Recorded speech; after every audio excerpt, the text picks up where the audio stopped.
On June 16, 1944, a quiet South Carolina morning shattered forever.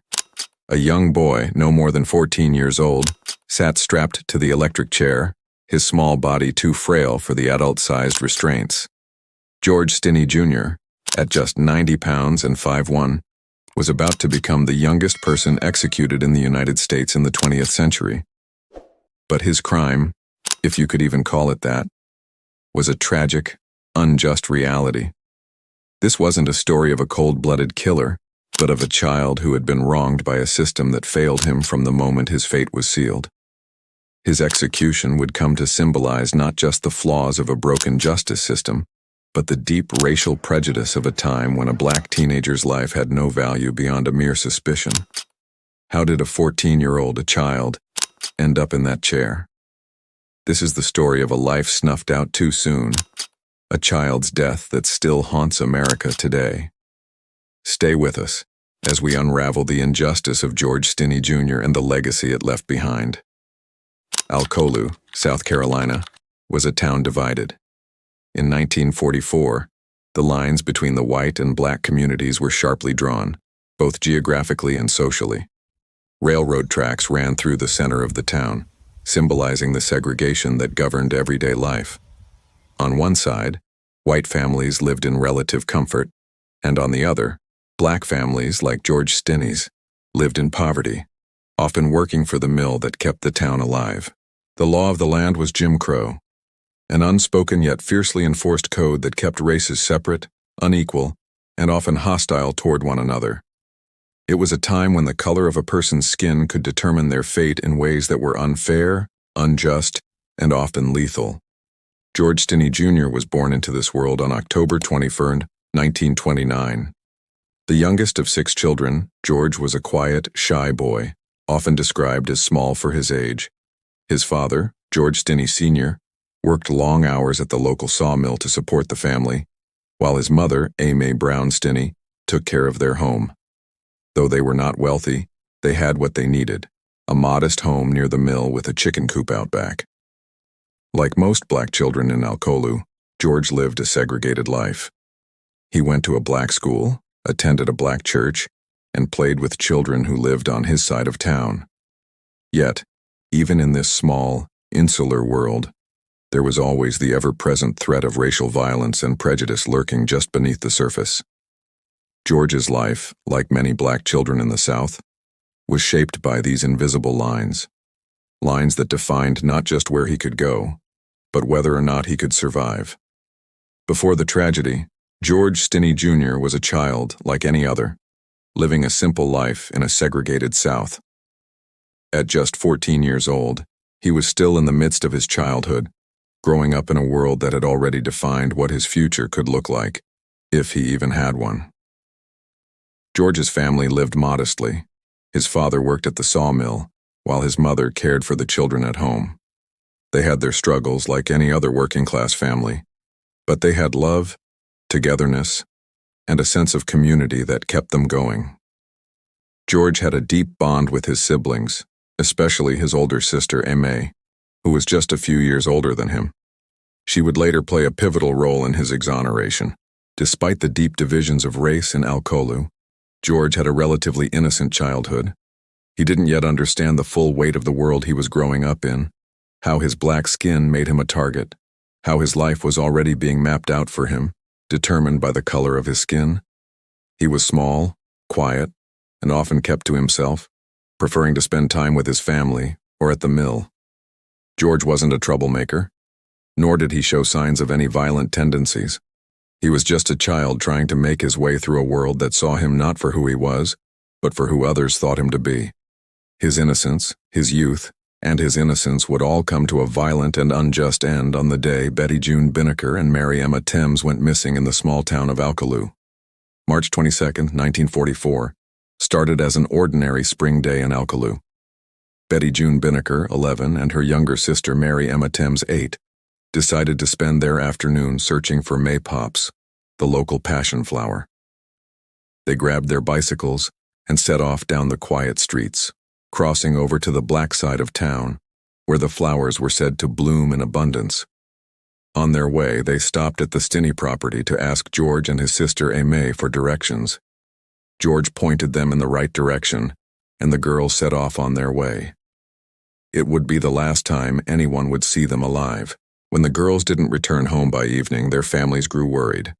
Search parties were immediately organized, combing the area for any sign of the missing children. It wasn't long before the body of Betty June Binnicker was discovered in a water-filled ditch, followed by the discovery of Mary Emma's body nearby. The scene was horrific. Both girls had been brutally beaten, their skulls crushed by a blunt instrument. It was clear that something terrible had happened, but there was no evidence to point to a perpetrator. The only lead the police had was the last people to have seen the girls, George and his sister. Within hours, George was arrested, and his older brother John was also taken into custody.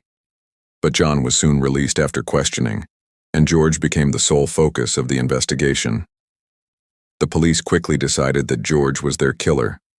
His arrest was swift, but the investigation was anything but thorough. George was interrogated without his parents, without a lawyer, and without any legal representation. His confession was forced, at least that's what the authorities claimed, but no written or recorded confession existed. Yet, in the eyes of the law, George was guilty, his fate already sealed. The investigation into the brutal murders of Betty June Binnicker and Mary Emma Thames moved at a breakneck pace, as if the town were in a hurry to close the case and move on. But the speed with which the authorities moved would come to haunt George Stinney Jr. for the rest of his life, until justice was finally served years after his execution.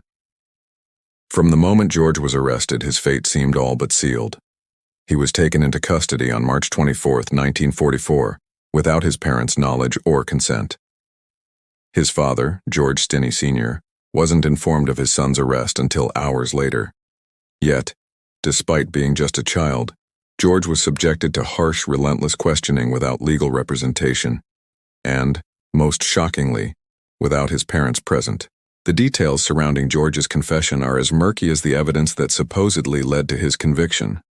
According to Deputy H.S. Newman, George had confessed to the murders, leading authorities to a piece of iron in a ditch that was presented as the murder weapon.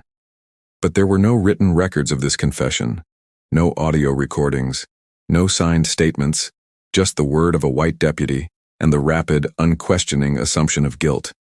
In the absence of hard evidence, the authorities quickly placed the blame on George, the young black boy with no alibi. They ignored his sister Aimee's testimony, which would have proven George's innocence, and disregarded the fact that there were no physical signs linking him to the crime scene. There was no forensic evidence to suggest George had killed the two girls, but the town's racial tensions and fears clouded the investigation. In 1944, South Carolina, a black teenager accused of the murders of two white girls didn't need much evidence against him. The mere accusation was enough.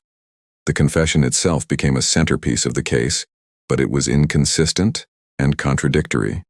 In one version, George claimed he killed the girls in self-defense when they attacked him. In another, he allegedly stalked them and murdered them in cold blood. These two versions couldn't possibly both be true. Yet instead of scrutinizing these inconsistencies, George's so-called confession was accepted without question, paving the way for a swift trial. But there were deeper problems in this case. There was no record of George's confession, and the investigation itself seemed more like a rush to judgment than a search for the truth. The failure to investigate all possible leads, the failure to question the physical evidence, and the blatant disregard for George's rights all contributed to a miscarriage of justice that would destroy a child's life. On April 24, 1944, just 1 month after George's arrest, his trial was set to take place. But what should have been a long, deliberative legal process, designed to determine the truth of what happened, turned into a tragic mockery of justice.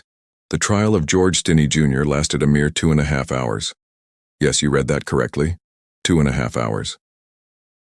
In the span of that incredibly short time, a young black boy's life was decided, without defense, without investigation, and without the time to even properly consider his innocence. George's attorney, Charles Plowden, was a tax commissioner with no criminal defense experience, and he had no interest in defending George's life. Plowden was running for local office, and his political ambitions seemed to take priority over his duty as George's legal representative.